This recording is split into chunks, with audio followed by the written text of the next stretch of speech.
सूर्य तप के बारे में। सूर्य तप आखिर में होता क्या है? सूर्य तप का तात्पर्य प्रति इकाई क्षेत्रफल में इकाई समय में प्राप्त होने वाले कुल सौर ऊर्जा से तात्पर्य है। सूर्य तप को आइसोलेशन भी कहा जाता है अंग्रेजी में। सूर्य तप का मात्रक वाट प्रति मीटर स्क्वायर है और लगभग सूर्य तप का मान 1361 वाट प्रति मीटर स्क्वायर होता है और इसे सौर स्थिरांक कहा जाता है, लेकिन यह नियत नहीं रहता है, यह समय के साथ बदलता रहता है। सूर्य तप को प्रभावित करने नहीं सूर्य तप दो प्रकार से बदलता है, एक स्थानिक, एक होता है कालिक।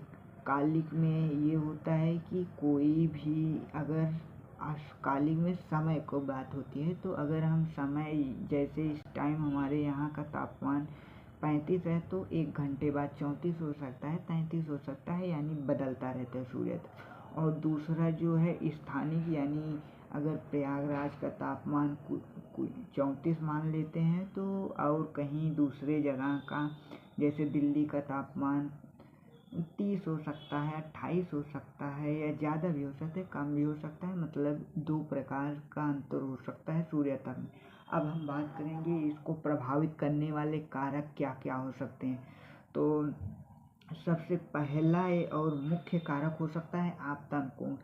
आपतन कोण सबसे बड़ा कारक है, क्योंकि जैसे जैसे आपतन कोण का मान बढ़ेगा वैसे वैसे सूर्य की किरणों का तिरछापन कम होगा और सूर्य की किरणें सीधे पड़ेंगी, जिससे हमारे पास एंगल ऑफ इंसिडेंस यानी आपतन कोण वही हो गया कि बढ़ेगा तो सूर्य की किरणें सीधे पड़ेंगी और हमें अधिक वो मिलेगा, सूर्य तप मिलेगा।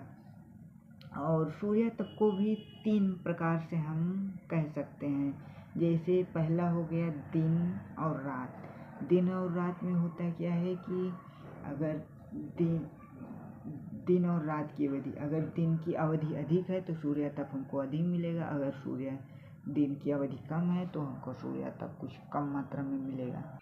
और दूसरा कारक ये होता है कि पृथ्वी का गोलाव, जैसे हम विषुवत रेखा पर हैं तो हमें सूर्य तप अधिक मिलेगा, अगर हम विषुवत रेखा से धीरे धीरे दूर जाते हैं तो हमको सूर्य तप की मात्रा में कमी आती है। और एक तीसरा फैक्टर है कर्क रेखा। सूर्य की किरणें कर्क और मकर रेखा के मध्य ही रहती हैं, जिससे कि सूर्य तप इन जगहों पे अधिक प्राप्त होता है या एक प्रकार कालिक परिवर्तन हो सकता है। अब हम आपतन कोण के बारे में बात हो चुकी है, तो अब हम सूर्य तप को प्रभावित करने वाला दूसरा कारक यानी दिन की ड्यूरेशन ऑफ द डे। तो दिन जितना अधिक होगा सूर्य तप अधिक मिलेगा, अगर दिन की अवधि कम होगी तो हमें कम सूर्य तप मिलेगा।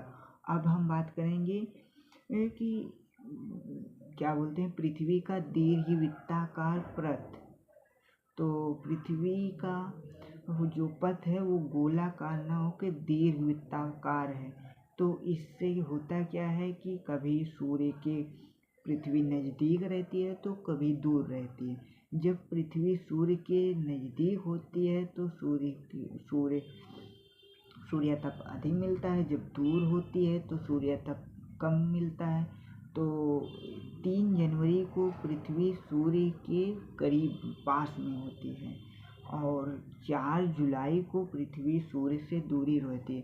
तो उत्तरी गोलार्ध और दक्षिणी गोलार्ध में इन दोनों में से उत्तरी गोलार्ध को फायदा है, क्योंकि उत्तरी गोलार्ध को जब गर्मी के सीजन में कुछ राहत चाहिए होता है तो वह पृथ्वी से दूर होता है, और ठंड के मौसम में जब उत्तरी गोलार्ध को ऊष्मा की आवश्यकता होती है तो वो पृथ्वी के पास होता है, इससे अधिक ऊष्मा मिलती है। और हम चौथा कारक का बात करने वाले हैं कि वो बादलों की उपस्थिति।